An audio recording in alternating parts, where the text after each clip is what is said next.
Selamat pagi semua, dosen, Pak,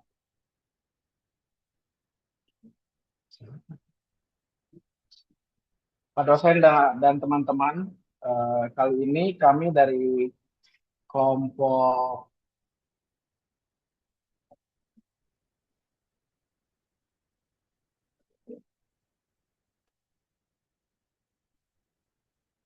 baca pause dulu deh. Lu repairin dulu ngasih rem. Ini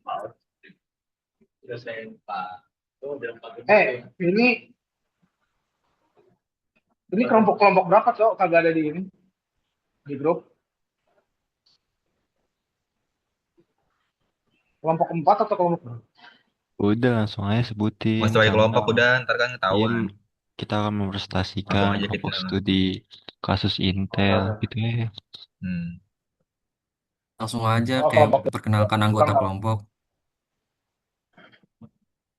Dengan telepon gua. Dah, yuk.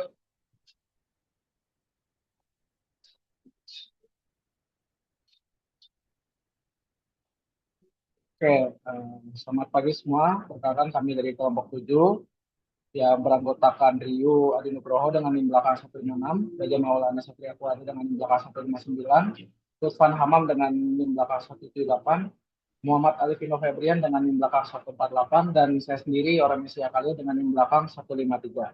Kali ini kami akan mempresentasikan tentang arsitektur Intel.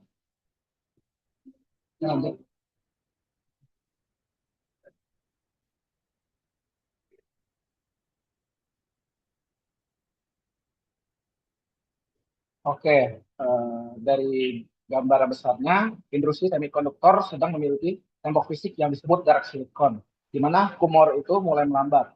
Intel kini terjepit di antara dua kekuatan, yaitu AMD dengan efisiensi arsitektur chipletnya dan Apple dengan keunggulan performa per wattnya dan arsitektur ARM RISC-nya.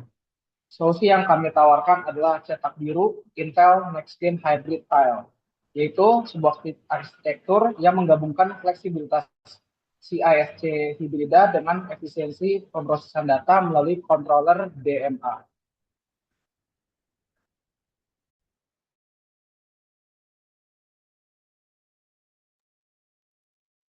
Baik, saat ini kondisi saat ini tekanan kompetisinya ini mengapa Intel itu posisinya dalam bahaya karena pertama AMD telah mendisrupsi dominasi x86 melalui arsitektur chiplet Gen dengan menghubungkan blok-blok kecil atau CCD via Infinity Fabric. Mereka mencapai yield rate yang lebih tinggi dibandingkan desain monolitik Intel. Yang kedua, Apple Silicon membuktikan bahwa arsitektur RISC-nya dengan Unified Memory mampu mengalahkan CIC x86 dalam hal efisiensi energi. Terus decoder CIC Intel yang kompleks kini menjadi beban utama dalam persaingan mobilitas. Slide selanjutnya. Oke, slide selanjutnya ini terdapat bukti-bukti empiris bahwa penurunan kinerja Intel itu sendiri. Data ini tidak bisa berbohong karena pada kuartal kedua itu di tahun 2024 Intel mencatat kerugian bersih sebesar 1,61 miliar USD berbanding terbalik dengan laba tahun sebelumnya. Kita juga dapat melihat bahwa penurunan margin kotor secara historis dan efisiensi tenaga kerja, yaitu melalui PHK 15.000 karyawan. Secara pasar dari tahun 2020 hingga akhir 2024, Intel kehilangan pangsa pasar signifikan di sektor desktop dan server akibat agresivitas AMD EPYC serta dominasi laptop premium oleh Apple M Series.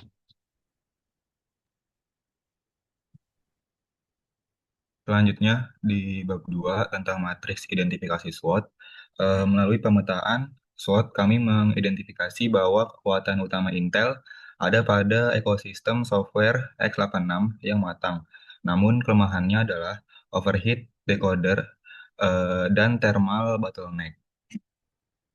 Selanjutnya dari sisi TOS, kami merumuskan strategi TOS. Salah satu poin krusial adalah strategi WO menggunakan AI-driven Threats Director untuk memotong konsumsi daya hingga 65% dengan mengalihkan tugas ke e-core saat idle. Selain itu, strategi SO memanfaatkan teknologi pengemasan Foveros 3D untuk mentransformasikan X86 menjadi sistem modular yang lebih kompetitif.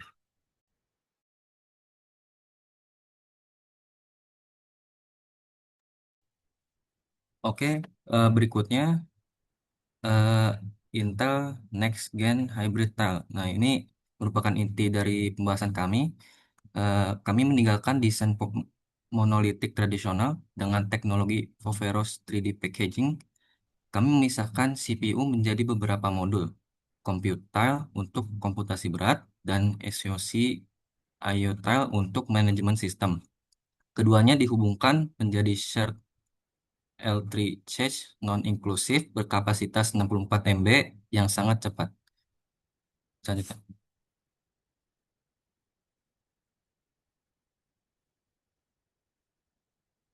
Selanjutnya ada optimasi arsitektur mikro. Secara teknis, optimasi dilakukan pada 3 lapis. Yang pertama, set instruksi hibrida yaitu Picor tetap menggunakan CISC murni untuk beban kerja berat. Sementara E-core mengadopsi filosofi RISC-like untuk efisiensi maksimal. Yang kedua, pipeline. Kami memperluas decoder menjadi 6 wide decoder untuk menggunakan Neural Branch Predictor berbasis AI untuk meminimalkan pipeline flush. Targetnya adalah menekan CPI mendekati 1.0. Yang ketiga, hierarchy cache.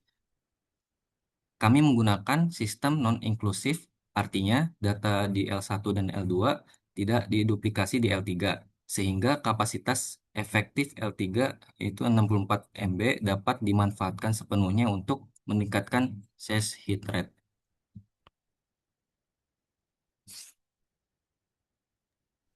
Yang selanjutnya untuk efisiensi input-output, kami mengandalkan pengontrol DMA mandiri. CPU tidak lagi terbebani oleh operasi pemindahan data besar. CPU cukup memberikan parameter, dan DMA akan mengeksekusi di latar belakang. Ini menghemat hingga 92% siklus clock yang biasanya terbuang. Untuk mewujudkan ini dalam 12 bulan, kami mengajukan anggaran sebesar 120 juta USD. Porsi terbesar, yakni 45 juta USD, dialokasikan untuk R&D dan R&D arsitektur mikro, diikuti oleh fasilitas fabrikasi dan upgrade peralatan Foveros. Next. Selanjutnya, sebagai penutup, dominasi Intel tidak bisa dikembalikan hanya dengan menaikkan kecepatan clock.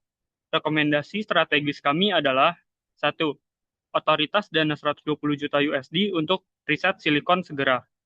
Yang kedua, pergeseran KPI dari fokus frekuensi mentah menjadi performance per watt. Yang ketiga, kolaborasi dengan Microsoft dan Linux untuk memastikan thread director kita dioptimalkan langsung di tingkat kernel OS. Mungkin sekian yang bisa kelompok kami presentasikan. Kurang lebihnya mohon maaf. Wassalamualaikum warahmatullahi wabarakatuh.